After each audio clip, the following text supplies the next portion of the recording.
Roger, is that your individual opinion, or is that something that was in the mandates? Can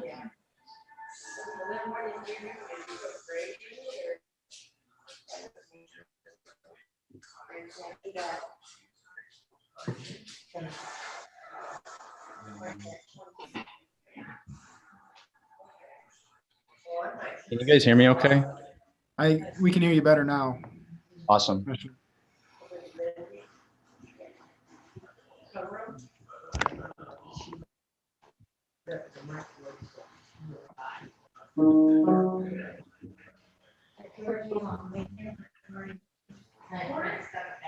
Where's all your measuring cups? I didn't find it. By the fridge. Yeah.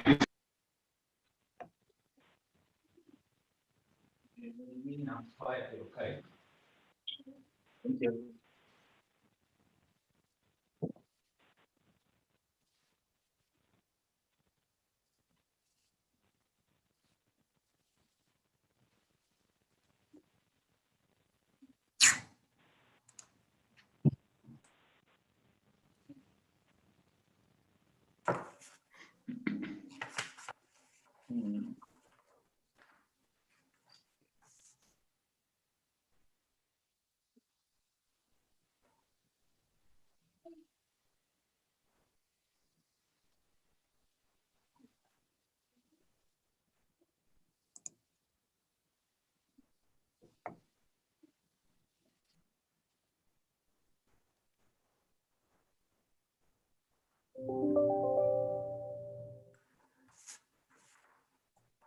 Looks like we've got everybody here. It is 6 o'clock according to my clock. Are we correct, Andrew? You think we got everybody? I see 6 o'clock. I think we've got everybody. We'll know here in a minute. We do roll call. I'm going to call this meeting to order. We are in our meeting. Andrew, would you like to explain what our folks have to do for the meeting we're in, for this virtual meeting? Sure. So once again, as a virtual meeting, all our votes of the city commission will be via roll call.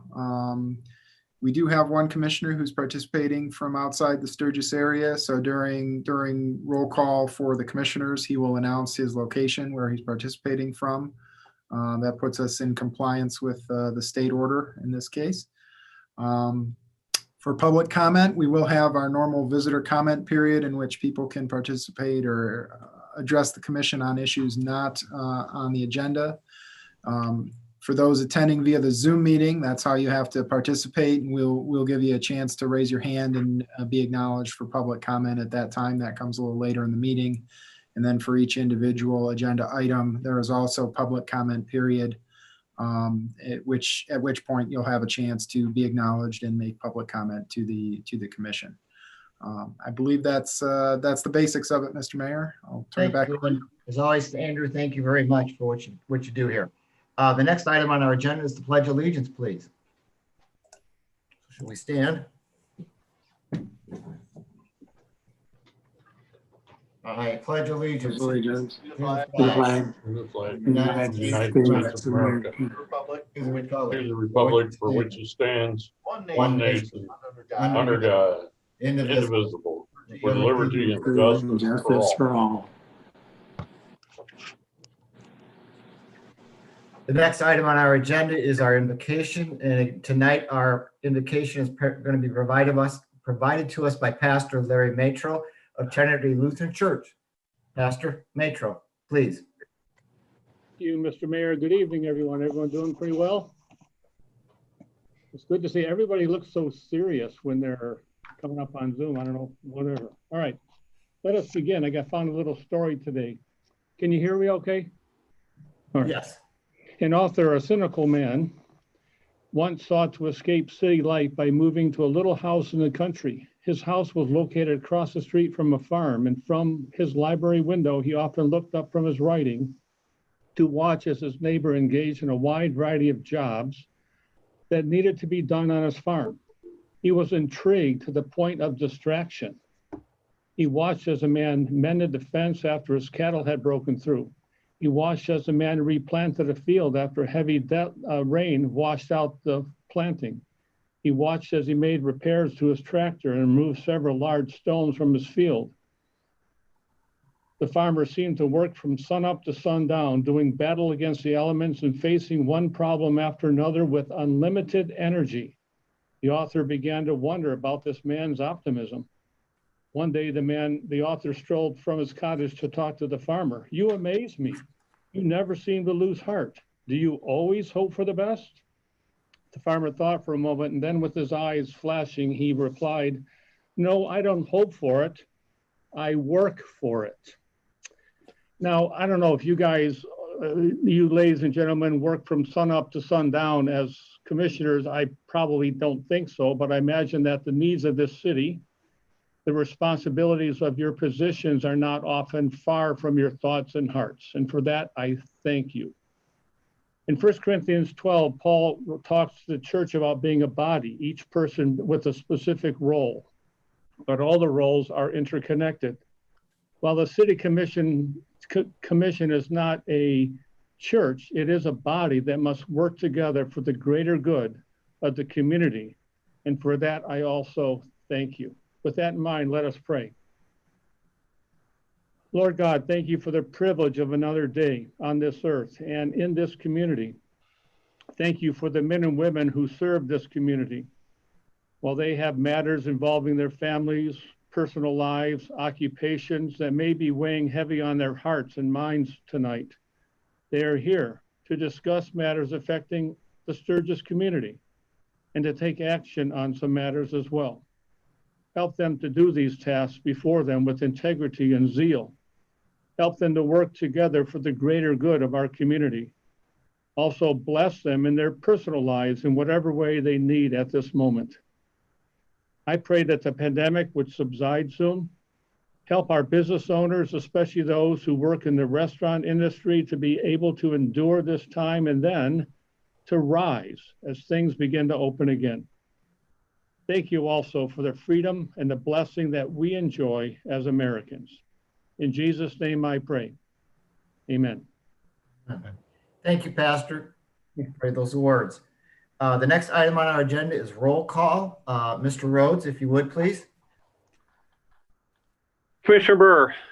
Here. Commissioner Klinger. I see you. Okay. Commissioner Wiki. Here. Commissioner Malone. Here. Commissioner Smith. Here. Commissioner Littman.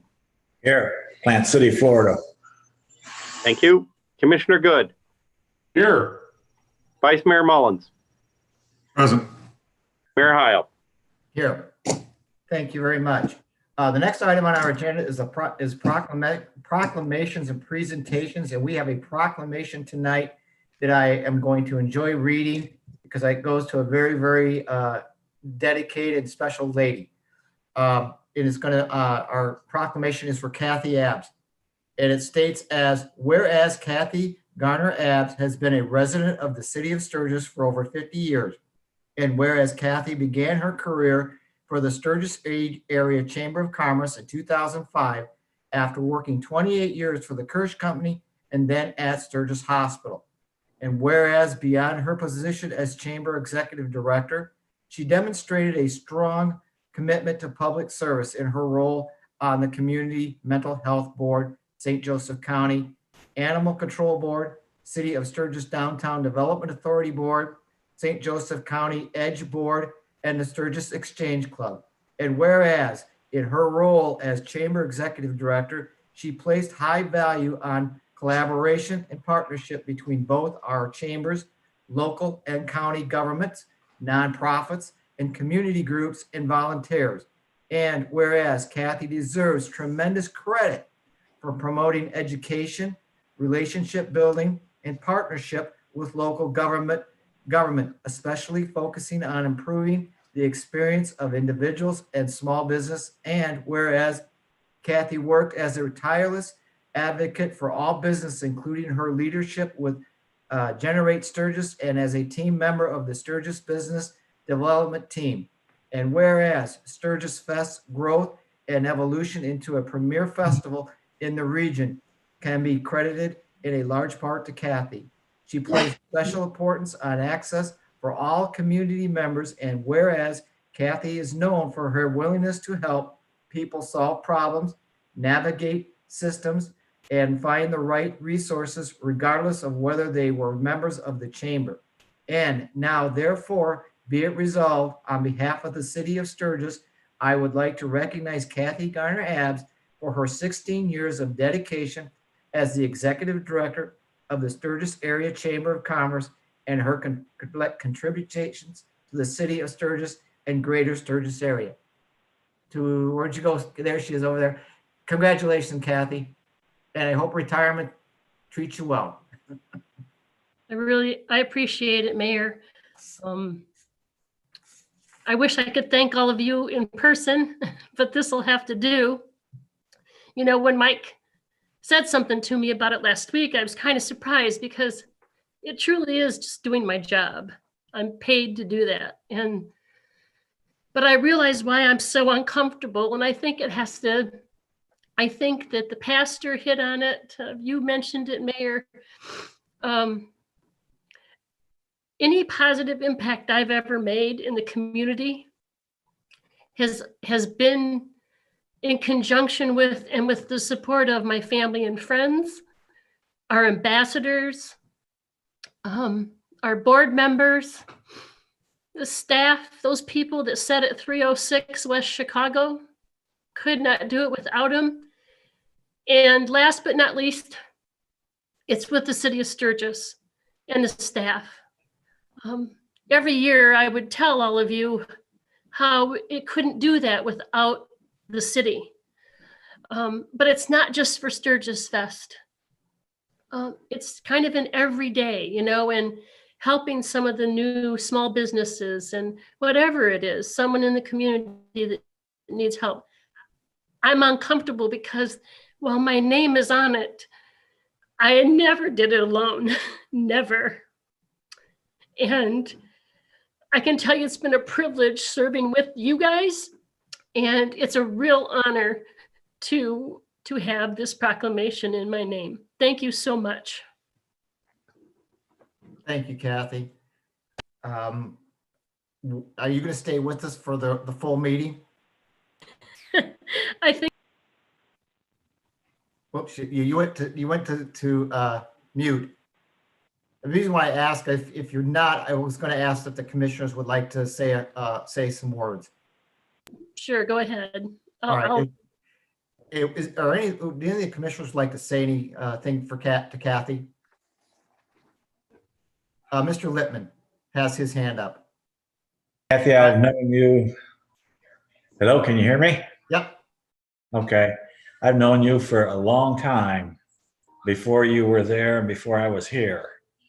And I want to thank you all for everything you've done for the city, helping the commission. You've gone beyond what you needed to go. And I can say thank you, but it's not enough. Thank you ever so much for being here. I'm glad I got the opportunity to know you and talk to you, and we'll still be friends even away. Thank you, Commissioner Lippman. Commissioner Good raised his hand. I did. Thank you, Mr. Mayor, and thank you, Kathy Abbs. I believe that we had a proclamation for Aaron Miller at the last meeting, and you know, I said to him, I thought that one of the things that I think of is a legacy, and Kathy Abbs, your legacy from your work at the Chamber of Commerce, but not just your work at the Chamber of Commerce, but your membership within the citizenry of our fine town. You love this city, I love this city, and your love for this city has shown through everything you have done. And I can't say enough how much I appreciate what you do, what you have done, and I know you will continue to do, because you're not just gonna walk away in the sunset, are you, Kathy? No, you're not. Okay, so I look forward to seeing you in the future, and I'm here whenever you want to talk, because I believe the conversations you and I have are some great conversations. So thank you, Kathy. Thank you. Thank you. Commissioner Burr has his hand raised, Mr. Mayor. Thank you, Andrew. Thank you, Commissioner Good. Commissioner Burr. Thank you, Your Honor. I just want to thank Kathy so much for putting your heart and soul into the city. You took everything pretty personal, and you've always gone 110%. And I know it means a lot for the city to succeed. And I know you have a little remorse not going to be here to see it further itself. So once again, thank you so much for your service. Commissioner Klinger has his hand raised, Mr. Mayor. Thank you, Andrew. Thank you, Commissioner Burr. Commissioner Klinger. Kathy, I have to thank you for the swift learning curve that you brought about for me in my position. I learned a lot from you specifically, and I appreciate that. You definitely helped me take on a new perception of the city, and a much needed one. You definitely brought a big positive light to the opportunities that the downtown holds, and I couldn't imagine doing this without you, but I can't wait to see what Mike does. I love Mike. He's an awesome man, and I'm sure you agree that he can take the reins and do just the same. So again, I thank you so much for everything. I appreciate it. Thank you, Commissioner Klinger. Vice Mayor Mullins, Mr. Mayor. Vice Mayor Mullins. Thank you, Your Honor. Kathy, it's been a pleasure. I know that all along the years that I've been on this commission that you've been a supporter of all of us, but I feel like you've been a personal supporter of mine. I very much appreciate it. Appreciate the time you spent on all these different roles that you played in our community, and you've been inspiring to me. And I can't wait to just see you around town in a different capacity, and hoping that you still continue to support the way you have. Thank you for what you've done. Thank you, Vice Mayor. Is there any other commissioner that would like to say some words before we move on to our agenda, the rest on our agenda? And Kathy, you're more than welcome to stay, because always I will recognize if you want to say something at the end of the meeting, I'll let you do that too. All right. Thank you, commissioners. The next item on our agenda is visitors. Are there any visitors online that are watching us online that have to bring something to the commission that is not on our agenda? Andrew. Yeah, so once again, this would be for those attending via the Zoom meeting.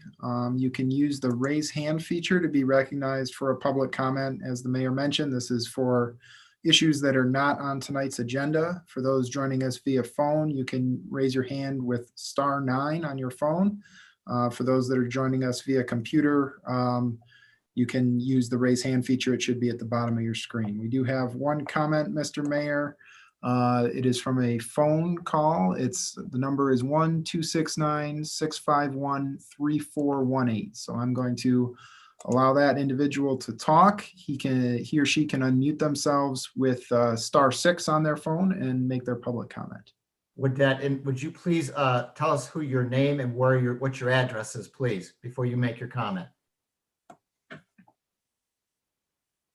Hello, this is a live man upon the land, all rights reserved, without prejudice, UCC 1-308, UCC 1-103.6. Mailing location, don't have an address. I'm not a corporation. Care of General Post Office, Centerville, De Jour, Michigan.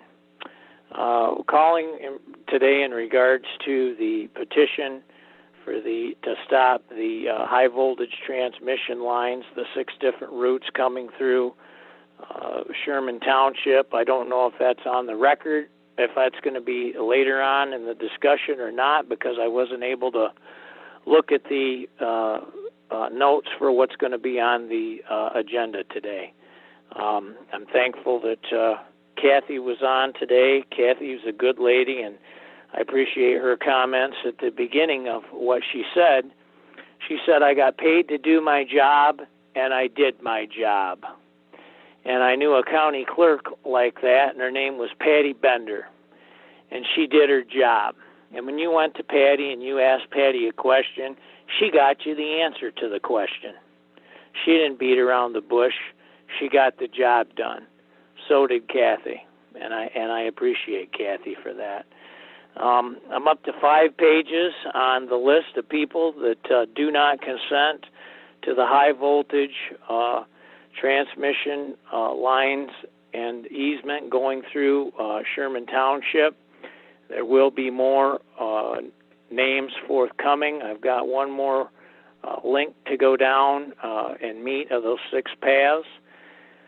7 or 8 out of 10 of the families are not consenting to this, and I have a question. Actually, I have a couple questions, and they go out to, I guess, the board. I can't get a copy of the corporate charter. I can't get a copy of the oath of office, so I don't know what anybody's job responsibilities are. I did look at online, and I typed in a municipal corporation, what is the clerk's general job description? And one of the things I found was a typical day of a municipal clerk would include to perform, wait a minute here, general office duties, and let's see here, filing, safekeeping, and computerization of all municipal documents. So I was under the impression that one of the jobs of the city clerk was to keep the filings, which would be to have a copy of the corporate charter, which would be to have a copy of the oath of office. And number 1, is that the clerk's job? And number 2, the Bible that I read says the magistrate is a minister of God unto my wealth. So is that a discretionary duty or a non-discretionary duty? Can we pick and choose here? Or how does this work? Because, folks, if I got to do Ken's job for him, it's $1,200 an hour, and I'll collect. So I'd like to hear how that works. I yield. Thank you. I'm going to turn to our city manager. Mike, would you like to try to answer this question? Michael Hughes? So my thought is to, I guess, save the rural transmission line discussion for that agenda item. That is item 10A on the agenda. The question about information, I know that Andrew requested information from the city clerk. Yeah, maybe we could have the clerk speak to that, just the specific items that were corrected, because our city charter is online and available. So you can, I know that's available for you to read. Though, could you, Ken, kind of speak to the request, please? Sure. So the other day, Andrew, I hope you got the email I sent you. I called you, didn't get voicemail. So I sent you an email, asked just to submit a FOIA just so that we're really clear exactly what you were looking for. But what I understand you wanted was the original charter of the city, which would go back to 1896, and the original charter for the electric department. As I understand, that's what I understood. So in looking, again, I requested that you submit a FOIA for that, but I did go ahead and look for those 2 documents. And as I said in the email, I cannot locate the original charter for the city from 1896. That's not in our possession. And I don't know that there is a document that one might call the charter for the electric department. I did find in the minutes going way back to 1897 where the city commission voted to put on the ballot a proposition related to revenue bonds to build an electric plant. That was back in 1897, I believe. And that passed, and I think that is the start of the city running an electric utility here. So those two documents that I understand, based on previous conversation you had requested, are not in possession of the city at this time. Thank you, Ken. May I? Yes, you may, Andrew. Yes. Yeah, I did receive that email from Ken, and again, he's the keeper of the records. And if he didn't have that before he came into office, the office is to maintain those records. So everybody there's got an oath of office. Ken has the oath of office of all your members. Where's the law that says I have to, in order to go to the public officials for City of Sturgis to get their oath? Where is there a law that says I got to fill out a form to get their oath of office of all of you people sitting on that board? Where is there a law that I don't understand? Well, so more importantly, I think the FOIA was related to ensuring that I had a clear understanding of what you were requesting. The oath of office is a fairly clear document that each of the commissioners takes, and it's a standard oath that each one of a number of offices within the city they take. Right. But that's something that I wouldn't regard as necessarily foiable. I was more concerned about the charter, exactly what charter you wanted, and again, the charter or whatever the document may be related to the electric department. Okay, thank you, Ken. What I'll do, if I can get the oath of office, is I'll look you up tomorrow. If you're going to be in, Ken, I'll come in and see you, and I'll request those oaths of office. And I'd also like to get a copy of the bonding agent, phone number, address, contact information, and I guess I'll have to deal with the appropriate agencies, with the Archive Department of Michigan and the, I think it's called the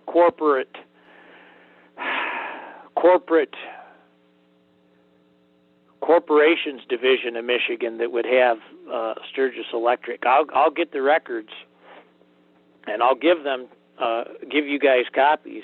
Well, Andrew, but I'm going to be charging for my records because it's the clerk's duty to maintain those records. And if Ken doesn't have it, that's fine. But the party before Ken should have had it and kept it in the office, because you folks can't move ahead without knowing what your job description is. And you got to have the original document to go by, or you can't know. So I yield. Your Honor. Go ahead, Michael. Andrew, we do have the current city charter, though. Yes, in this current city charter, I think Ken gave me a copy of that in 1921, a year and a half ago or so. But the thing of it is, what does the original say? It's important, with no ex post facto law. You got to go back to the beginning. And why do I say this? If the principle is the people, and the people created the government, grateful to Almighty God for securing our blessings, to protect us and to protect our interest. See, where I'm going with this is everything that you folks do is for the consent of the governed. And if you don't have the consent of the governed to proceed forward with something that, high voltage power lines that could cause harm, communication companies that could tack on 5G that could cause harm, if the people don't consent, you got to go down a different road. That's how it works. So I'll get in touch with Ken. I'll work on continuing to work with the city, the state archive library. You got to call somebody. Nobody's in their office. And I'll call the corporations division and find out about the Sturgis Electric, because you guys got to have those documents. I mean, the office needs it, because that's you have to have something to go by, and that's what we have to go by. We have to go by the original documents. So thank you, and I yield. All right, thank you, Andrew.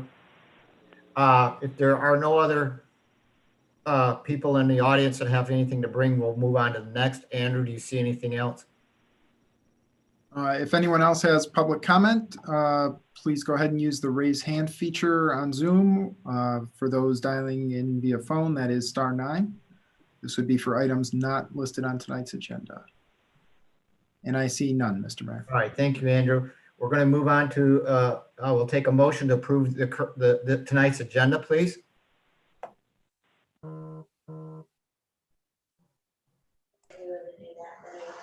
Move for approval of tonight's agenda. Okay, I got a motion approved by Commissioner Littman. Do I have support? Support. Support by Commissioner Good. Roll call, please. Commissioner Wiki, Yes. Commissioner Burr, Yes. Commissioner Klinger, Yes. Commissioner Smith, Yes. Vice Mayor Mullins, Yes. Commissioner Littman, Yes. Commissioner Malone, Yes. Commissioner Good, Yes. Mayor Heil. Yes. Motion carries. Thank you. I will also at this point in time take a motion to approve the consent agenda for tonight. Your Honor, I move for approval of tonight's consent agenda also for Wednesday, 27th. Second. Okay, I have a motion to approve by Commissioner Littman, and I believe Commissioner Smith has seconded it. Yeah. Roll call, please. Commissioner Klinger, Yes. Commissioner Smith, Yes. Commissioner Burr, Yes. Commissioner Wiki, Yes. Commissioner Littman, Yes. Commissioner Good, Yes. Commissioner Malone, Yes. Vice Mayor Mullins, Yes. and Mayor Heil. Yes. Motion carries. Moving on to the next item is unfinished business. We have some unfinished business. That is the rezoning of 118 through 120 South Monroe Street. This will be the second reading. Will Pritchard. Will.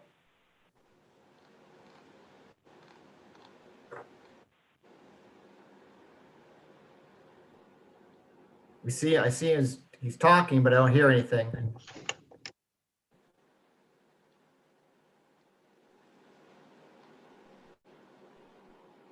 Lips are moving. Hold on one second, Mr. Mayor.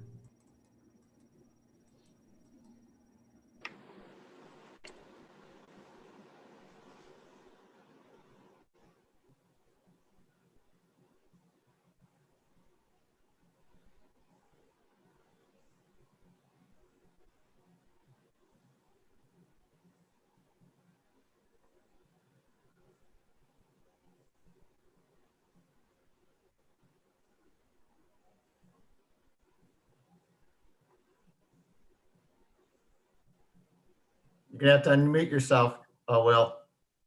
How about now? I can hear you. Okay, I'm not sure what just happened, but. All right, this is the second reading for the rezoning request at 118 and 120 South Monroe by the owner Jamie Kreitz. Currently, 118 South Monroe is a vacant building, most recently used as a commercial building. It's currently zoned central business, and they're looking to rezone that R4. 120 South Monroe is currently a duplex, and it's zoned BC, and it's going to look to be rezoned R4. If this is rezoned, the owner of 118 South Monroe, they're looking to change the use from business use to a single family, and 120 South Monroe would continue being utilized as a duplex. Be happy to answer any questions on this topic if anybody has any. Okay, are there any questions from the commission? You're gonna have to wave at me if you can.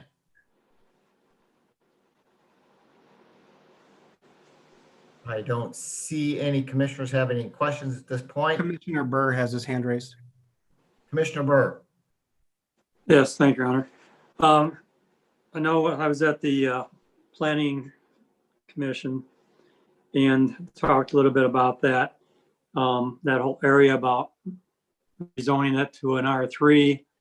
And there was some discussion that it would be a little hard because there were some properties that weren't R3, such as single families and two-family properties. But looking it over, out of the 63 or so properties that are affected, 58 of them are R3 zone, or can be an R3 zone, and they are currently in R4. The exceptions being a church, the apartment complex, Maple Towers, and a 3-unit apartment and professional office are the only exception to all those. And the Planning Commission didn't feel like they wanted to change that from an R4 to an R3, but yet the surrounding areas are R3s. I don't know of any reason why it shouldn't be an R3, considering that, like I say, 58 properties are considered an R3 property. And 118 and 120 could also be zoned in R3, since one is a request for a single unit and one is already a 2-unit. So I wonder why we don't just go ahead and go right to an R3. Any questions about that? Well, I think if for this to be changed from an R4 to an R3, we would send it back to the Planning Commission and, get their take on the changing from R4 to R3. I think we would want to look again at the entire area over there versus doing the, you don't want to call spot zoning out, but just look at the entire area again, if that's the request. Well, I would like to see it zoned R3. Like to see more residential properties than commercial. I understand there's a need for rental units. I know we, in the future, should have a couple of possibilities on Arc Rights and over on the old Paramount site, which will help. But I'd like to see those stay as R3s, as family units, rather than become all accessible for rental units. And that's just my opinion. Commissioner Good. Thank you, Mr. Mayor. A question for City Attorney Roger Byrd. Were that area to be rezoned R3, and those properties that are outside the R3 permitted uses, would those be considered the grandfathered in and be able to maintain that use until such time as they were vacant for 18 months or someone requested a change? In other words, there's a 3-unit, which would not be allowed in an R3. 2 units are special land uses, but some already exist. And of course, Maple Towers, were that to be stuck in an R3, that certainly would be a non-conforming use. Do those non-conforming uses retain their position? Yes. A pre-existing non-conforming use would continue until it loses that status based upon one of the provisions of the ordinance, such as being vacant or other action taken. But they in effect would be grandfathered in. Okay, now I know that in the banking world, when they want to mortgage a property that is a non-conforming use, the question always comes to, if that were to burn down, could it be replaced as is? And a non-conforming use, the way I understand it, and Will, you might be able to answer this, but were it to be destroyed, it could not come back as that non-conforming use. Anybody want to chime in on that one? I'm not sure if Will's audio is working, but that's correct. If it's, I believe it's vacant more than 1 year, or there's some natural disaster, then they would not be able to maintain that non-conforming use. So that would pose a problem for a 3-unit, or it would pose a problem for a for Maple Towers. Now, I'm kind of on the same wavelength as Commissioner Burr with regard to making it an R3. However, I'm not opposed to those 2 lots being an R4 to conform to the surrounding properties. I don't see the Chicago Road properties, as far as their commercial use, coming back any further than what they already do.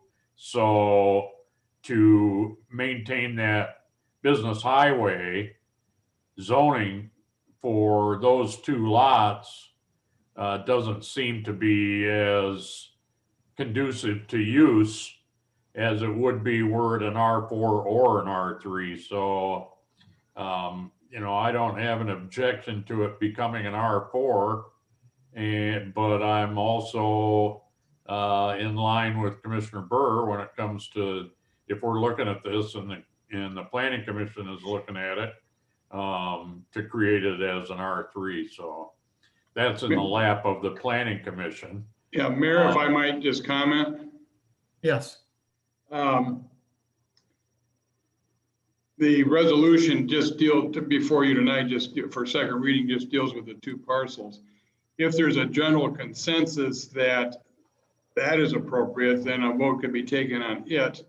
The second issue is whether or not there's a general consensus that the issue should be returned back to Planning Commission for further review and report back. That's the typical process that we generally follow. Okay.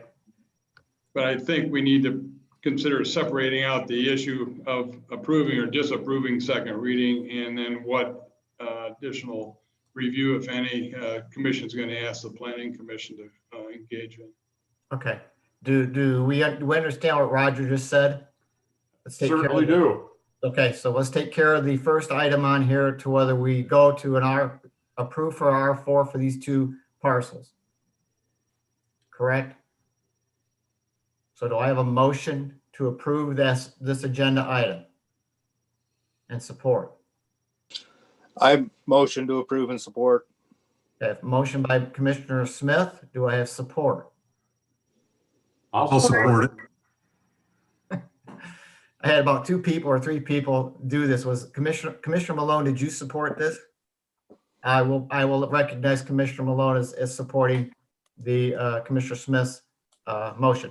Roll call, please. Commissioner Littman. Commissioner Littman, how do you vote? You're muted.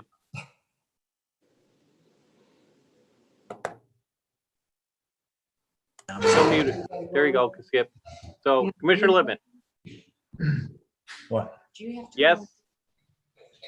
Yes. Okay. You hear that? I got it. All Commissioner right. Wiki. Yes. Commissioner Smith. Yes. Commissioner Malone. Yes. Commissioner Burr. Yes. Commissioner Good. Yes. Vice Mayor Mullins. Yes. Commissioner Klinger. Yes. And Mayor Heil. Yes. Okay, motion carries. Now, what Roger said, if we want to send this back to the planning board by consensus, is that what you said, Roger? Yes, Mayor. And then we can we can have them investigate whether we want to make this all R3, I believe is what Commissioner Burr and Commissioner Good were talking about. Do we have consensus to move this back to the planning board to have them discuss or look into moving this to R3? Commissioner Good, I see your hand is raised. Thank you, Mr. Mayor. I thought I heard Commissioner Berger indicate that they did speak to this issue at the last Planning Commission meeting. Is that correct, Commissioner Berger? Yes, And at that meeting, they chose to not consider changing that zone. Is that correct also? yes, And so if we, as a general consensus, send it back to them, I can only assume we might get the same answer. Now that I've heard that, I've agreed. So, you know, I don't think we necessarily need to spin our wheels unless we want to create some sort of discord between the commission and the planning commission. So take your pick. You know, Commissioner Burr and I both feel about the R3 the same way, but that doesn't mean the other 7 commissioners do. Your Honor, Your Honor. Yes. I guess I might ask Will kind of what the status of that was. I know they discussed it. And I'm not saying my memory is great, but I'm not sure they really concluded that discussion. So unfortunately, I'm not sure if Will's audio is working. The audio is working now. Okay. Can you speak to that, Will? I can.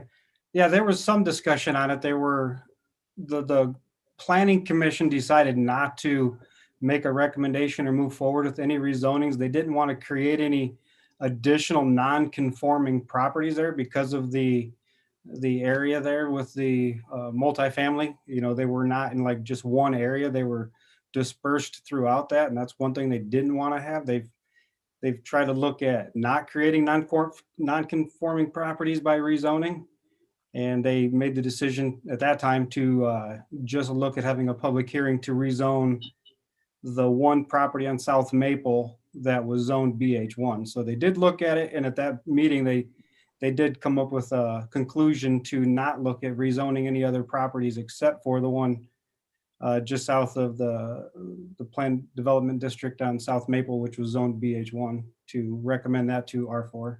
But we're going to have a public hearing at the next planning commission meeting regarding that one parcel. Okay, does that satisfy the question on whether to send this back? They have looked at it. Yeah, it's all good with me. R4, R3, it's, I don't believe that we're going to see a lot of multifamily, like high density or even medium density here. The 3 unit that we have in the area is probably the largest that we're going to get besides Maple Tower. So it doesn't matter. I think, you know, let them proceed as they are as far as I see it. Okay. I don't see we're jumping off out of receipts to do this, so I'm going to move on to the next item unless we have a serious need to do this. It doesn't look like we do. So let's move on to our new business section of the agenda. The first item on this under new business is the rural transmission line. Mike Hughes. You're muted, Michael. At least once. He froze.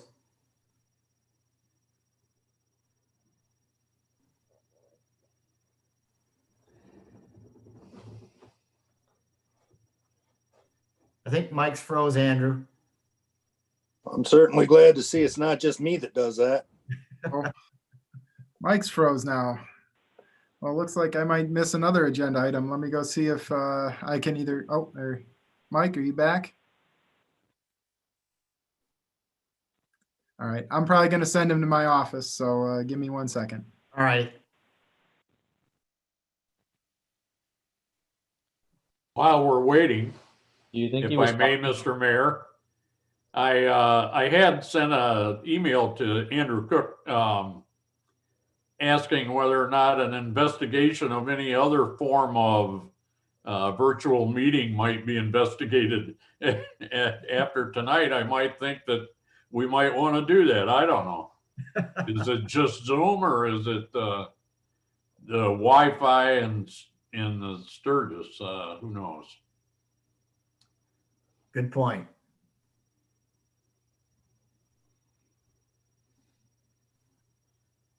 I wonder how long he was talking to himself.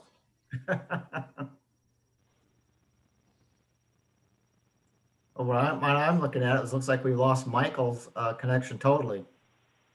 Yeah, he's coming over to sit in Andrew's chair, I think.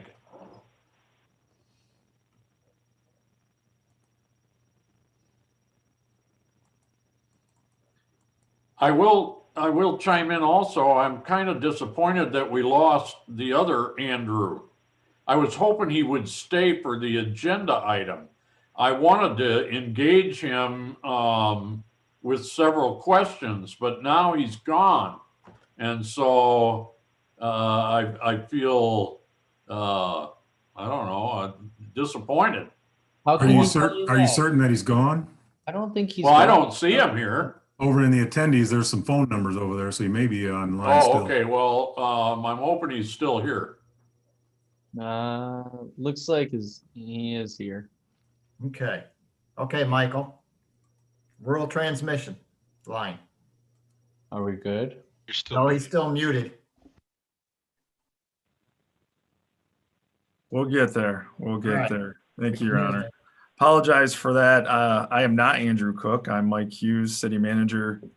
And I'll go ahead and provide a brief introduction of this agenda item in the Rural Transmission Line project. As you know, city staff has been working with a team of consultants to evaluate rebuilding our existing rural transmission line located in Sherman Township. The route that we're recommending primarily follows the current transmission line route, with the exception of Taylor Road. So as part of our process to evaluate routes, we've had quite a few discussions with property owners, held a couple of open houses to provide ways that property owners can provide input to us, can ask questions. And I would say our first open house had pretty good attendance. Our second house, because of COVID, we did virtually. We've had, I think, some good feedback and questions from that, but that was essentially a presentation, and we provided an email address and phone numbers for people to communicate with us. We have some guests today that have joined us, and I'll go ahead and introduce them, and then we're going to do a presentation overview of the project to make sure everybody's on the same page. So we have Mark Lane from Contract Land Staff, and his group is going to be assisting with easement acquisition. We also have Michael McGeehan. He is with GRP Engineering, and we will be using his firm to do the design.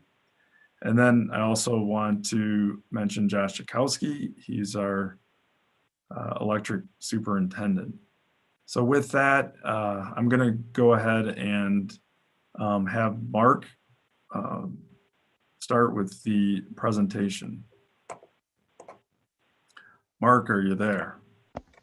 I am, and I did unmute myself as well. That's great. I'm still working on that. A step ahead. That's I'm gonna right. go ahead and make an attempt at sharing my screen. I don't know if I have that authority or not.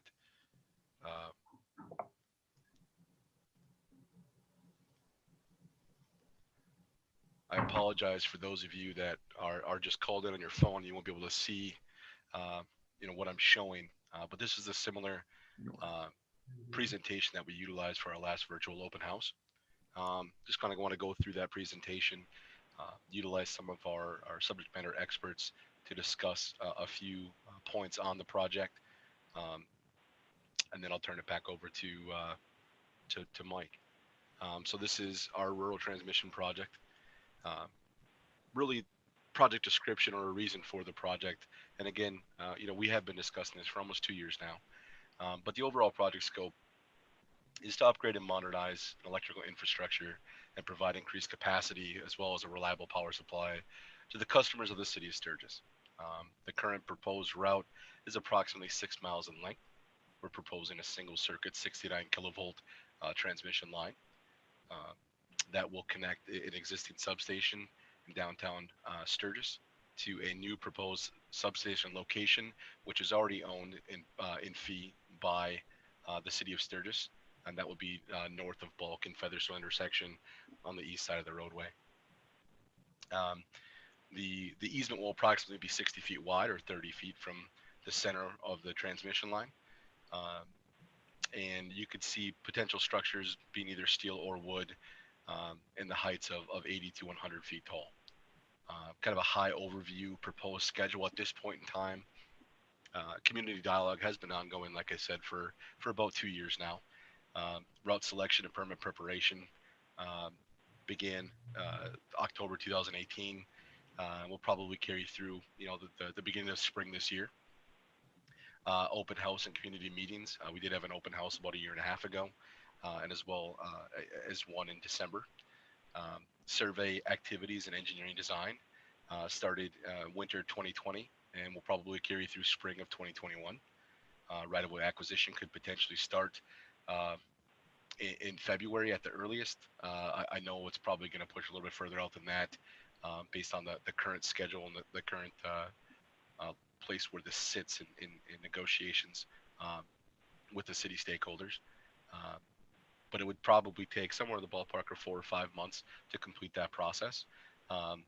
If all goes as planned, construction potentially October, maybe fall of this year through the winter, with a potential in-service date maybe next spring in 2022. The benefits of this project. The current infrastructure has reached an age where it needs to be replaced to better serve the customers of Sturgis. Enhancements are needed to improve the reliability of the electrical grid in the area. Building new and upgrading existing infrastructure addresses performance issues and improves the area's overall condition. Increased capacity and reliability allows for future expansion and development within the community. Improvements reduce the possibility of power outages and will speed restoration efforts, if there happen to be power outages. Reliability and stability of the electric grid are beneficial not only to the residential communities, but also commercial and industrial customers as well. And how we're going to do that is build a new 69 kilovolt electric transmission line from an existing substation on Centerville Road to a new rural substation location on the Bulk and Featherstone intersection. It's not right at the intersection, it's the northeast side. Minimizing landowner impact by utilizing public rights of way where applicable. We've vetted many routes, as you can see in the map on the previous slide. We dove into all of these routes in very much detail and assessed risk and impact and cost amongst other items. And the preferred route that we have limits the impact, the cost, and risk to the project much better than the other options that we vetted. Utilizing public rights of way, most of the preferred route follows a roadway. Essentially what we would like to do is plan on utilizing part of that public right of way for overhang on one side of the easement, in which we're only impacting private landowners with half of an easement rather than a full 60-foot swath. The transmission grid is a backbone of the electric network and ensures reliable service for the region. Upgrading the line is essential to strengthen the system, increase stability, and improve resiliency. The vetted routes. The first route we vetted was Featherstone to Centerville. The landowner impact, vicinity to dwellings in homes, the number of landowners impacted due to the residential layout near the lake just made it a very not the best option. During our first open house meeting, we had a plethora of landowners that opposed because of the impact to their homes and in the vicinity of what the transmission line would be to the homes and the amount of encroachments that we would have, as well as the cost of the project. Lake property is much more expensive than your standard property. So to be most beneficial to the city as far as from a cost impact is concerned, it just wasn't our best option. Featherstone to Taylor to Mintdale to Centerville. and limited access for constructability and future maintenance. A lot of that is cross country. It's not paralleling roadways. And there was significant pushback there as well. And terrain could potentially be an issue as well. But the biggest portion was the cross country nature of the transmission line and potential access for any maintenance in the future or for constructability reasons. And then the final route that we looked at was bulk. I'm sorry, Featherstone to Mintdale to Centerville was the third route option that we looked at. Would require significant vegetation removal. Part of it was cross country, and posed some potential issues for access as well. But the bulk to Mintdale, to Schrader to Centerville, for the most part, that parallels part of the existing asset that's currently out there.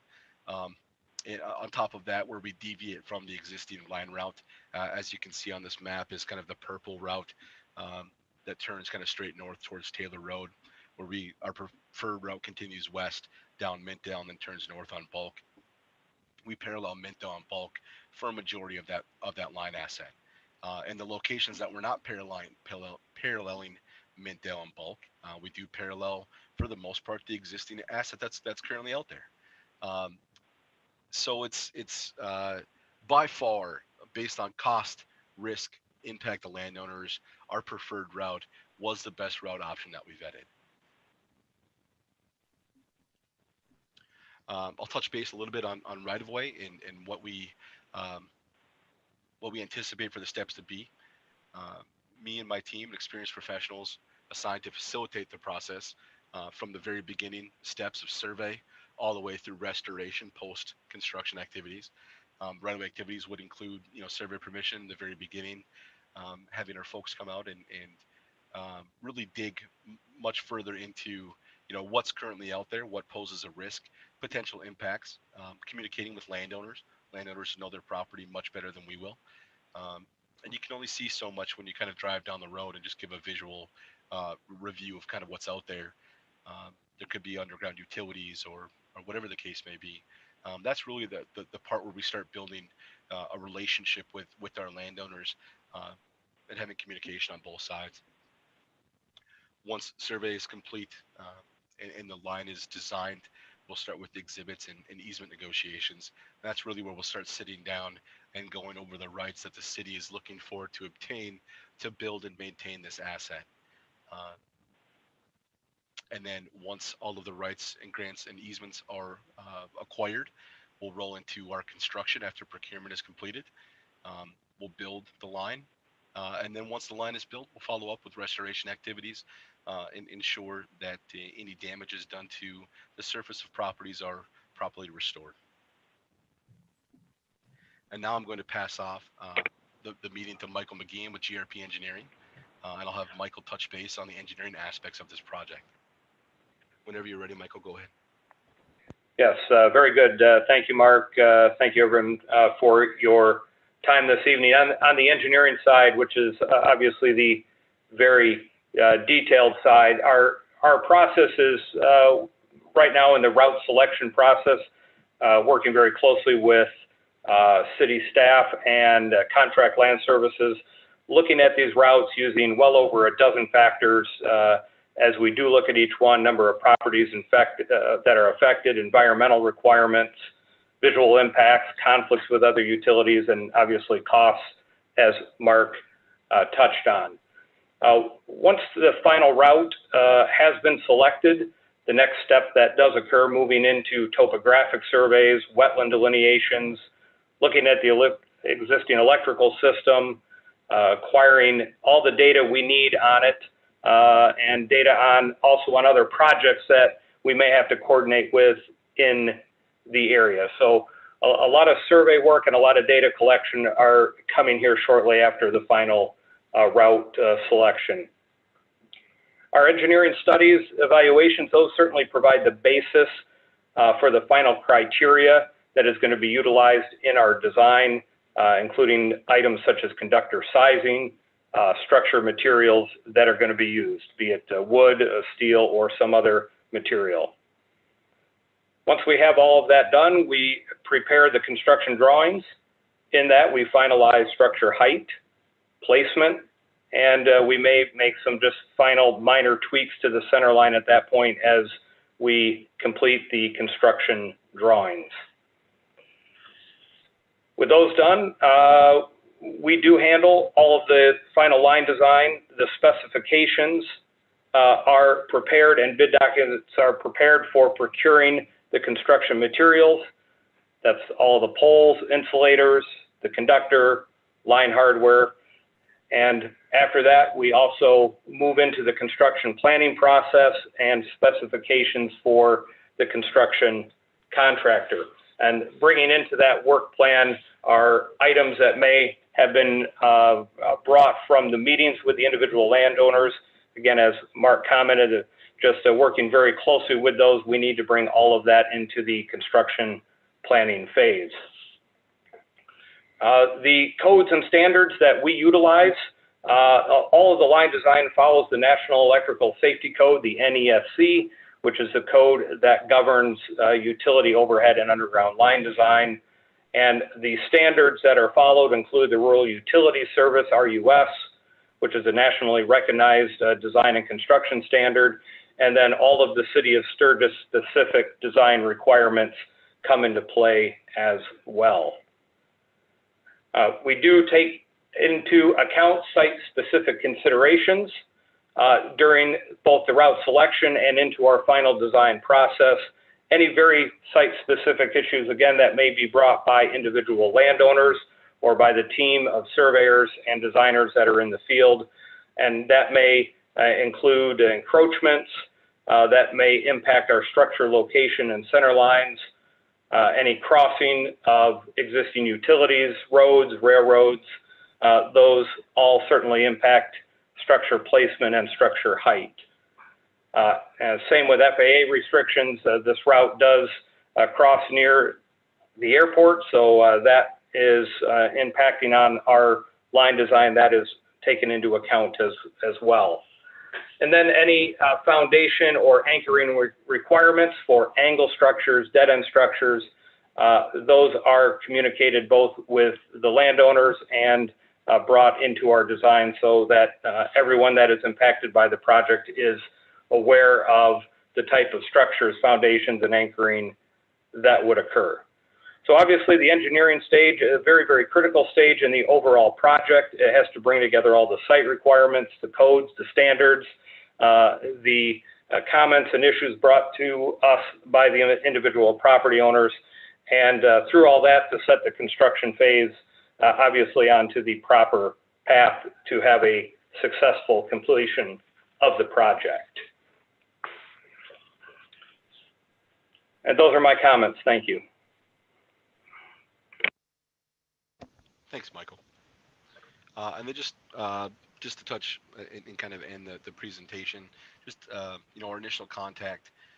We have been in contact with many landowners. We've had 2 open house meetings now, one in person about 18 months ago, and then one last month being virtual with the current COVID situation going on. We would urge to continue that communication. We have an email address set up, electricreliability@sturgismi.gov, as well as a local phone number, 269-659-6006. If somebody does not answer that number, please leave a voicemail and somebody will get back to you as soon as they can.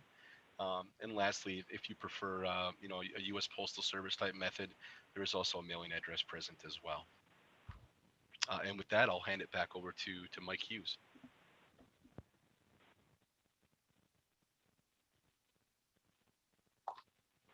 Thanks, Mark, Michael. At this point, I don't know if there's any questions from the City Commission. Any commissioner, Commissioner Good. Thank you, Mr. Mayor. We've been working on this project with regard to the rural transmission line for quite some time. I'm thinking 5 years. I don't know. It just seems like it.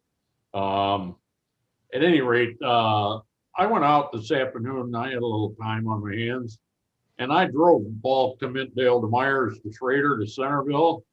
And I got to tell you, I think that'd be a pretty good route for this rural transmission line. That's my opinion. I believe it's time for us to move forward. It's time for us to choose a route. It's time for us to make this project happen.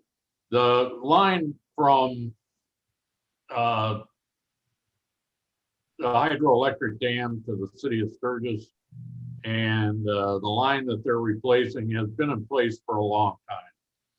And it needs, as was told to us by the consultants, it needs to be replaced and it needs to be created in a more reliable manner. And I think that we need to continue to be a progressive utility.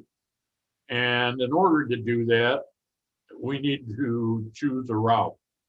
And so I don't know just exactly what the rules are here, but after looking at this preferred route, after listening to the presentation from Mark and Michael and the prior presentations we've had, I have to make a motion that the City of Commission accept the preferred route of bulk to Middale to Myers to Schrader to Centerville for the rural transmission line, and that we proceed with the acquisitions, right-of-way acquisitions, and the engineering project. Okay, we have a motion. I look forward to support to that motion. Okay, Vice Mayor Mullins will support that motion. thank you, Vice Mayor. Before I call for roll call, I do want to see, does any other commissioners have any comments on this? We have Commissioner Wiki has his hand raised, Mr. Mayor. Commissioner Wiki. Just one question. I know one of the concerns that I heard from the gentleman that called in earlier was 5G. If this is a City of Sturgis line, I'm guessing that means that we would have say as to whether 5G would be able to happen on those lines or not. Is that true? So maybe I could have Michael talk a little bit about maybe what our options are in terms of, designing poles that accommodate communications facilities.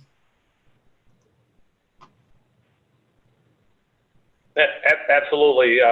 Mike, I can jump in on that. The line can be designed for communications, be it city-owned only. It can also be designed to handle additional joint use communications for other companies. But to answer the question of ownership, the poles, the lines would be owned by the city of Sturgis, and you would have the right to grant pole attachment agreements. Thank you. So if that gentleman is listening in, that fear should be erased now. Actually, I mean, that could be raised now, but also it could be part of contract land staff's, information gathering when they're out talking with residents to get their views, thoughts, and opinions on that. At some point in the future, if the commission decides to move forward, we'll have to bring back a proposal for design for GRP. And then we can, make, I think, some final decisions on the design. Commissioner Good. Thank you, Mr. Mayor. Question for the engineer, Michael. It has been indicated that some people are opposed to high voltage, but a 69 kVA line, isn't that medium voltage? Yes, that is a correct statement. The classification of 69,000 volts in the electric industry is medium voltage.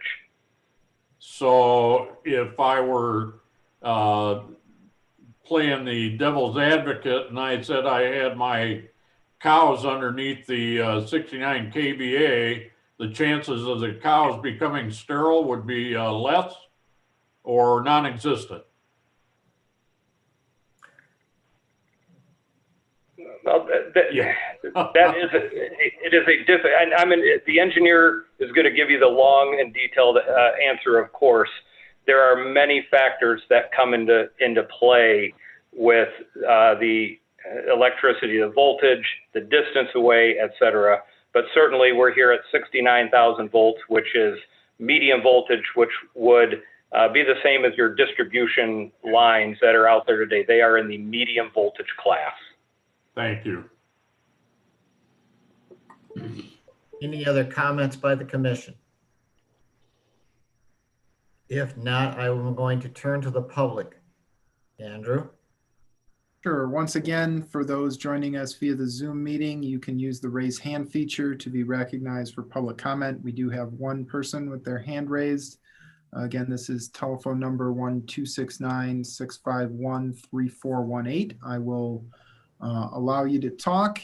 You should come in muted. You can unmute with *6 and then begin your public comment.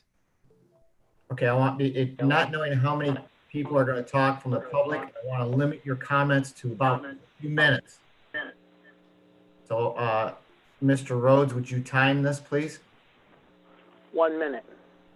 2 minutes. Put down what they call. Hello? Hello? Yes, this is Andrew Hans of the House of Brandt, all rights reserved. I am boots on the ground. I went door by door. I talked to the people. I mentioned 23,500 volts current, and I mentioned 69,000 volts for the lines you want to put through. Let me put it to you this way, folks. You got 65 authorizations wanting this not to happen. Here's what's going to happen. This is not going to happen. Go ahead and proceed with us. Every one of you people will lose your job. Go ahead. Think you're going to take people's land that have done this? Go ahead and try it. Watch what happens. I'm not making any threats. I'm giving you folks facts. You want to play stupid, like the public doesn't know what they're talking about, and I didn't go boots on the ground, house to house? You want to play stupid? You lose. I yield. Thank you, sir. Commissioner Good. Thank you, Mr. Mayor. For Andrew Brandt from the House of Brandt. First of all, I'll let you know that I am not operating in a private capacity. I'm operating as an elected official for the city of Sturgis. And I would like to ask you a few questions. Number one, what is the reason for your opposition to the rural transmission line? And I will go ahead. Andrew, you can unmute with *6 if you wish to respond. Andrew, in my private capacity, opposition is this: high voltage equals death. Show me the studies. Show them to me. You got hum. You got reduced landowner value. You've got stray voltage. We're going to have free electricity in a matter of months. The electric utility isn't going to need to exist. There's going to be thousands of patents that are going to be available to the public in months. We're not even going to need Sturgis Electric. So who wants 30 feet of their yard destroyed? Do you? You're not going to put 5G on towers and kill us, and you're not going to put 69,000 volt power lines in our yards. We got 23,500 volt lines right now. We don't want 69,000. When you go from 23.5 to 69,000, that's a major increase in voltage. Folks, I went to the houses. This isn't a joke. I went house by house. We comprehend everything you've said. We went to the meetings. None of All us right, are Andrew, stupid. Andrew, okay. You've answered the question. Second question I have for you is, are you a property owner in Sherman Township? Nobody owns any property in Sherman Township because they bought them with Federal Reserve notes.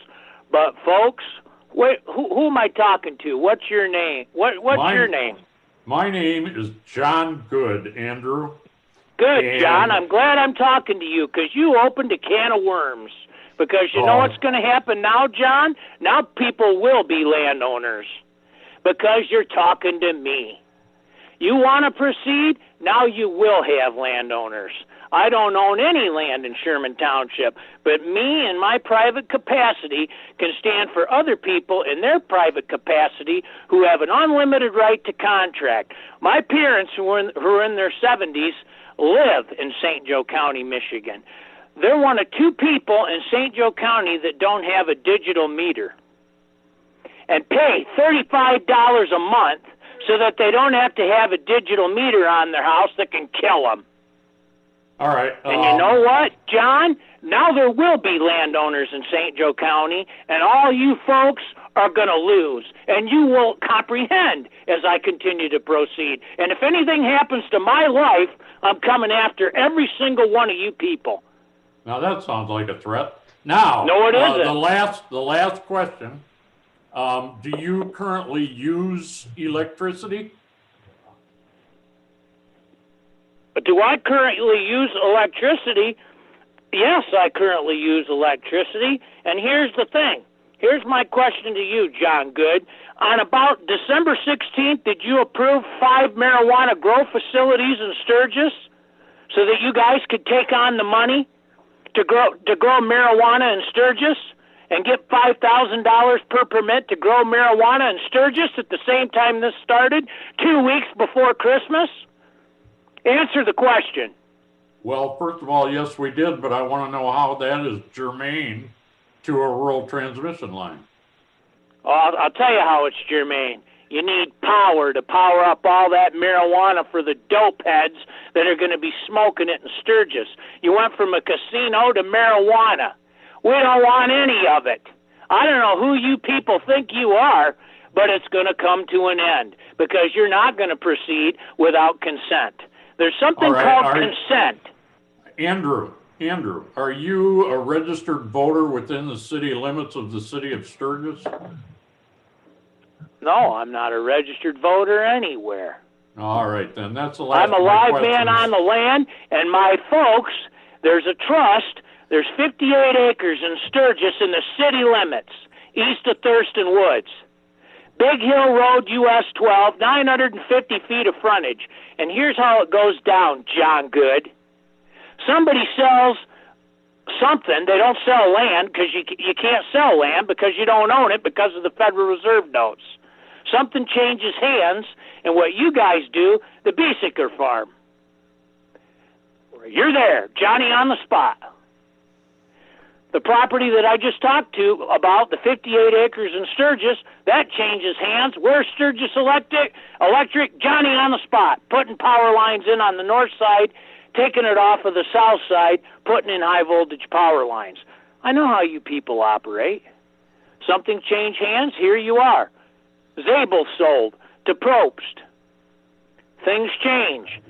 There's a guy by the name of Grimm down in Florida right now. I'm going to be on the Your phone Honor, with if I him may tomorrow. interject here, I believe the comment period is up and we're getting argumentative and it's interfering with the proper handling of it. Okay, you're interfering with our lives, and you're not going to continue. Thank you.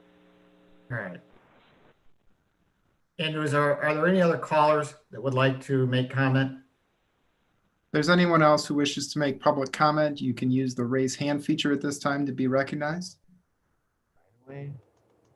I see none, Mr. Mayor. Thank you.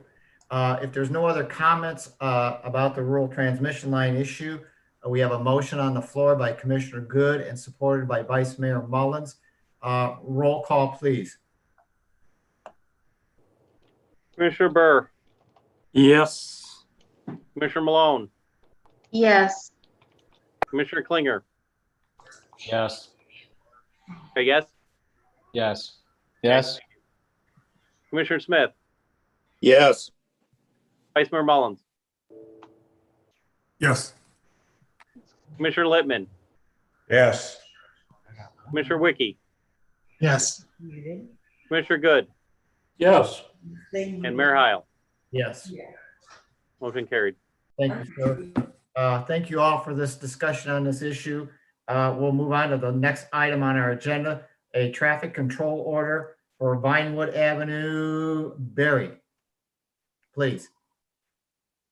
Good evening.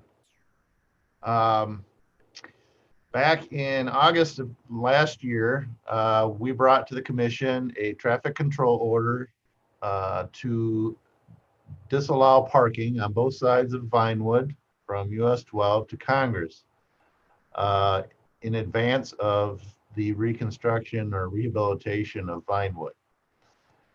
The signs were installed, guessing around November, and we had an opportunity to examine basically whether or not folks were going to pay attention to those signs or not. And it appears that for the most part, there is some issues with with parking on the west side, which that was an item that was brought up as a potential by one of the residents through Commissioner Mullins back at the August meeting.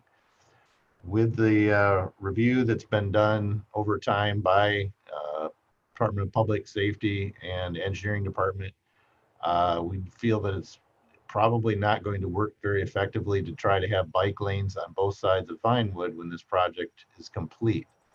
So we're looking tonight to modify the traffic control order to have, instead of 2 5.5-foot bike lanes, we would have a 7-foot shoulder that would be striped on the west side. And then we would actually have enough room on the road to have a 5-foot bike lane on the east side. So that's what we're bringing to the commission this evening. There is a map that shows that modification. The modification would occur when we begin the project sometime after school is out.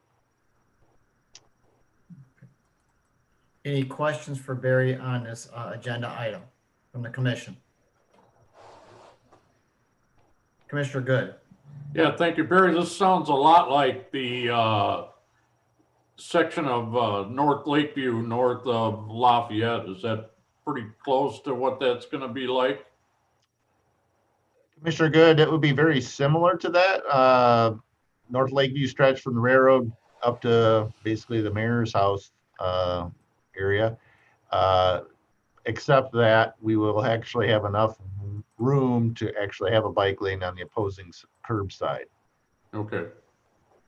And it would Thank operate in the same fashion. Thank you. Thank you. Any other comments from the commission? Mr. Mayor, we have Commissioner Wiki, then Vice Mayor Mullins, then Commissioner Burr. Okay, Commissioner Wiki. Just a quick one. During construction, and knowing that area, it's pretty tight. I'm wondering if residents will be allowed to park in their yard.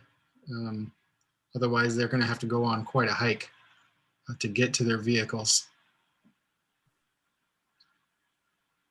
I can't answer whether or not codes will be enforced or not. Lockwood is allowed for parking.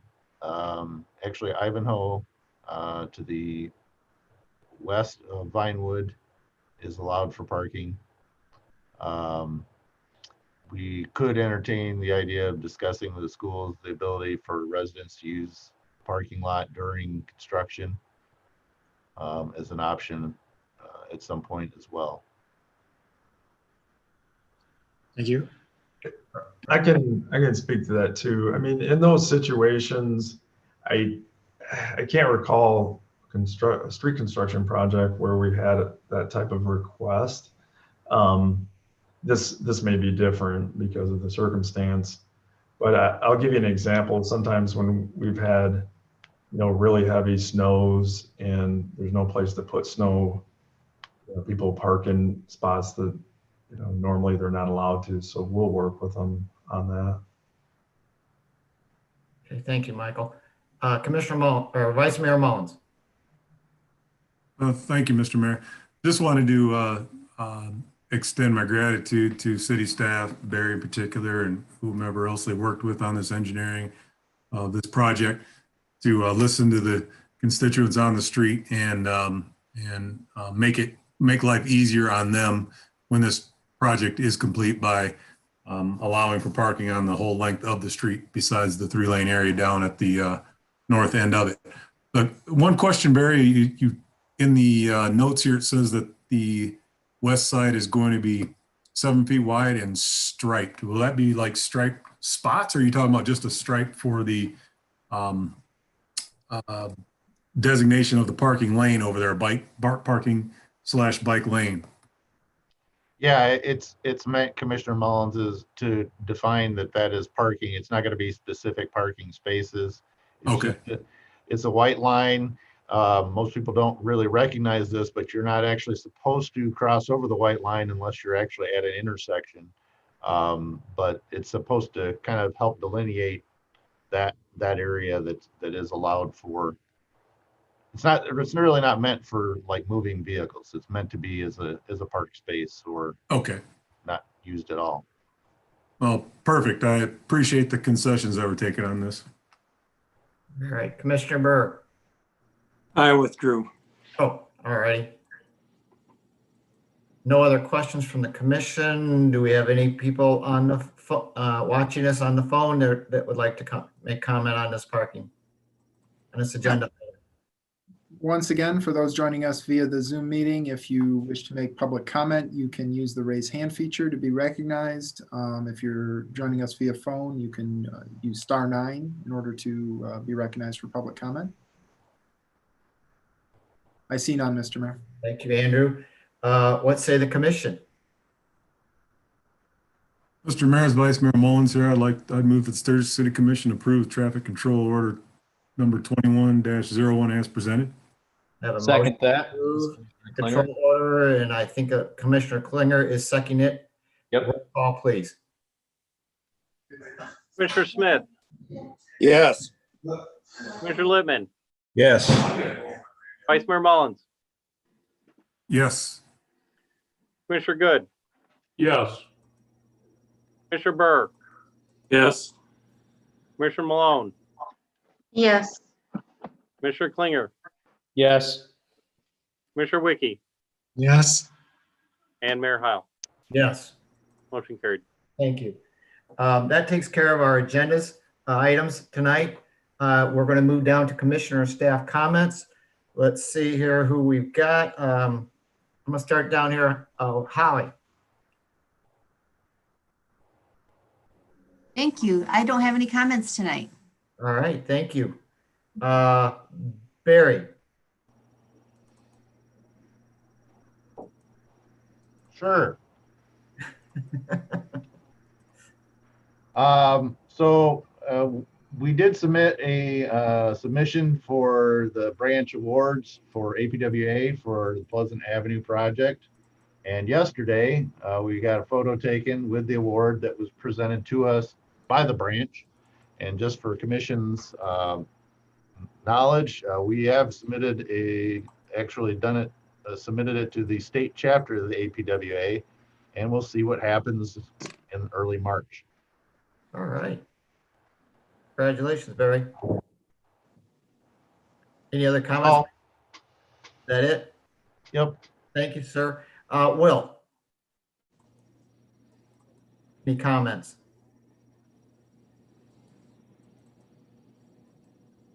He's muted, so I don't know if he's got a comment or he's no comment. Shake your head, yes or no. I don't think he hears me. How about Josh?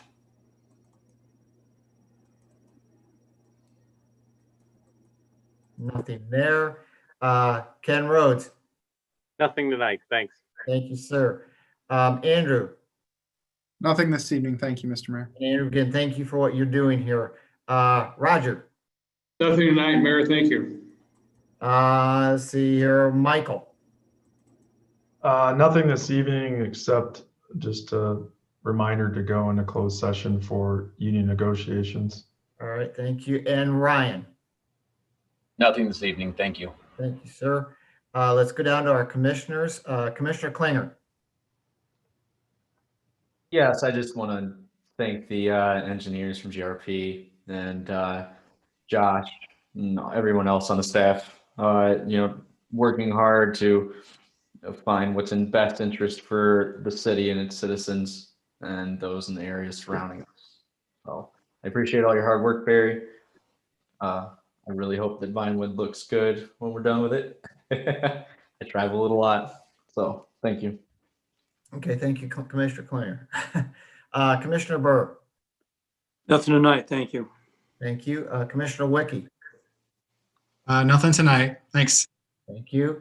Commissioner Smith. Nothing tonight. Thank you. Thank you, sir. Commissioner Malone. Nothing tonight. Thank you. Thank you. Commissioner Good. I'll defer till later. Thank you, Commissioner. All right, thank Mayor. you. Commissioner Littman. Nothing. There it goes. Nothing, Skip. Yeah, nothing tonight, Your Honor. Thank you. Vice Mayor Mullins. Thank you, Mr. Mayor. I had a conversation with Mike Hughes earlier this week about, I had a couple of times mentioned hoop houses and the possibility of having those in the city. I was approached by a member of the community about this. We've been speaking with him. It might be the best option for all involved to consider it in the master plan, since we're going through that process as we speak. And when we get to the sections that that pertain to this type of structure, that the planning commission take that up at that point in time, or the building department or whoever it is that might need to, just to take it under consideration. And I think that would probably be appropriate for the time being. I just want to know if we might be able to have a consensus to have that involved in the conversation when this section does arise in the master plan. And secondly, I guess, is tonight's meeting. Some of these meetings get a little testy, I know. I'm just specifically looking at the public comment section of our meetings, and I'm not so certain that that's a time for really debating. I think it's a time for people to give their comments, but not necessarily a time for us to give responses to those comments until we have time to really look into them. I know that the main item tonight on the agenda, or was already on the agenda, or coming up later on, at a later period, and could have been addressed there. But I'm wondering if moving forward that there, number one, should be those at the beginning of those comments, the time limits required, and the fact that all of it is addressed through the mayor and not necessarily turn into a debate at that time. Besides that, I would just want to say thank you again to Andrew for your time and excellence in keeping these things running. Even though we run into snags, you always seem to fix it for everyone. So thank you again. All right. Vice Mayor Mullins. Yes. I'm sorry, Commissioner Klinger has his hand raised. Commissioner Klinger. I just want to echo, as same as last time that Jeff brought this up, and more so that he said, implementing it into the master plan. That is just any self-sustaining options for our community members would be a great addition to that. And I just wanted to throw some support out there and agree to that as well. So I appreciate the commentary, Jeff. Okay, thank you, Commissioner Klinger. Mr. Mullins, Commissioner or Vice Mayor Mullins brought up the hoop houses, is what you call them, and said he would like to see if we want to get a consensus to have Michael include this in master plan discussions. Do we have consensus on allowing that to happen? Absolutely. I got a thumbs up here, thumbs up too. It looks like we have consensus, Commissioner Vice Mayor Mullins. Michael, did you hear that? Yes, sir. All right. The only, Thank you, Mr. Mayor. excuse me? So thank you, Mr. Mayor. Oh, thank you, Vice Mayor. The only comment I'll make, and I generally don't like to plug an item here, but my wife for Christmas bought, I don't know if you've seen these or not, but the Monopoly board game, Sturgis Monopoly. I don't know if anybody has acquired that, but our family, my wife bought 3 of those, gave 2 of them to one to each of our children. We kept one. We played that game the other night. And I'm here to tell you, if you haven't played Monopoly like this, it's a ball. It is a really neat game to play. So if you're looking for something to do during this COVID time, go out and buy the Sturgis Monopoly game and enjoy it. Like I said, my grandkids had a ball with it. They really picked up on it quickly and started to understand how the game worked with it. With that, I will take a motion to go into closed session for union negotiations. Do I have support or a motion? Motion to go into closed session. Okay, motion by Commissioner Klinger. Do I have support? Support. And who said that? Smith. Thank you, Mr. Smith. We have support by Commissioner Smith. Roll call, please. Vice Mayor Mullins, Yes. Commissioner Klinger, Yes. Commissioner Malone, Yes. Commissioner Wiki, Yes. Commissioner Good, Yes. Commissioner Smith, Yes. Commissioner Burr, Yes. Commissioner Littman, Yes. and Mayor Heil. Yes. Closed session. Okay, we are in closed session. Andrew, would you like to give a quick explanation of what to do as we lose people here? Yeah, I think people kind of know what to do after this point, but if anybody has any issues, you're going to obviously exit out of this meeting, go to the closed session link. I believe I sent one. Mike might have also sent one. Either one will work. Go into the closed session that way, and then we'll see on the other side when we come back. We'll re-enter this original link meeting. If anybody has any issues or doesn't have the link, please let me know. Thank you, Andrew.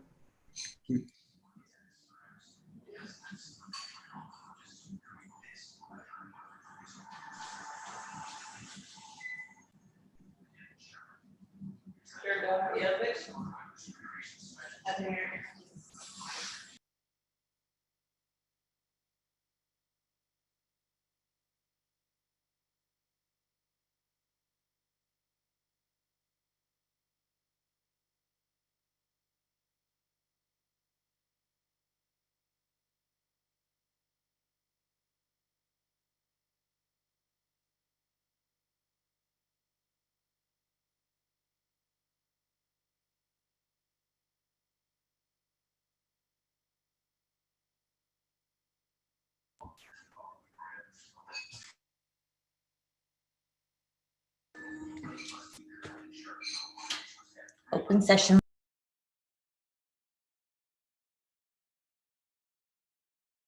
In order to hear him talk to him, right? How do I do that? Skip, you need to close out of the meeting. So it should be lower part there should say leave.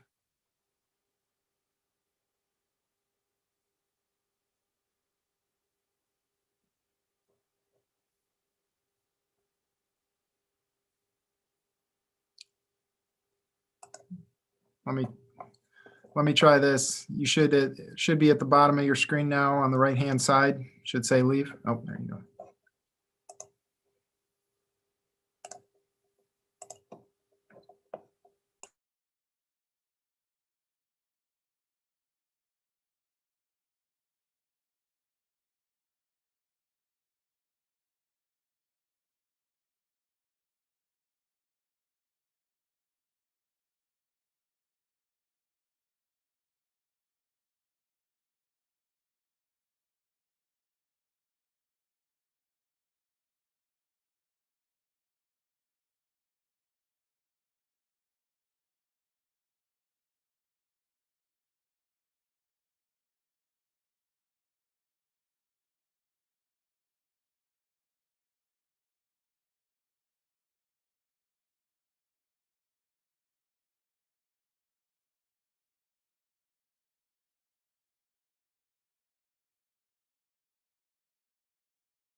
Hey, Boomer.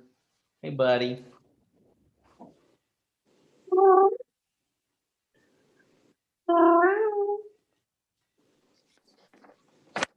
Looks like we've got everybody but Mr. Littman, I believe. He's on the beach. I have a feeling you went to bed already. All right. If there are no other comments at this time from the commission or from I staff. have one, Mr. Mayor, before you close the meeting. Okay, I just good. directed toward Vice Mayor Mullins. I wanted to engage Andrew operating in a private capacity so that everyone would recognize Andrew for his position. That was the reason for my engagement. So there you have it. No. And Commissioner Good, nothing to do with the timing of yours. I'm just more specifically talking about the public comment section at the beginning of the meeting, where if a constituent comes on and makes a comment, I don't think that that's the time for us to have any debates. And I think that it should just be a thank you very much and move on, and we'll take it under consideration kind of thing. That was where I was going. Understand. Yeah. Okay. Thanks. Okay. Being I don't see any other hands coming up and raising, I'm going to go ahead and adjourn our commission meeting. Mr. Mayor? Yes. Vice Mayor Mullins had his hand raised there. Right? Oh, he's now No. waving me off. He's waving me off. All right. I'm seeing it too. And I am glad that, one little quick comment I'll make is I'm glad that Vice Mayor is doing well. I don't know if you all are aware, but he had surgery yesterday, was it? Monday. And he's doing well. So I've always known he was one hip dude. They gonna affect your golf swing again? It's going to make it better. Look out.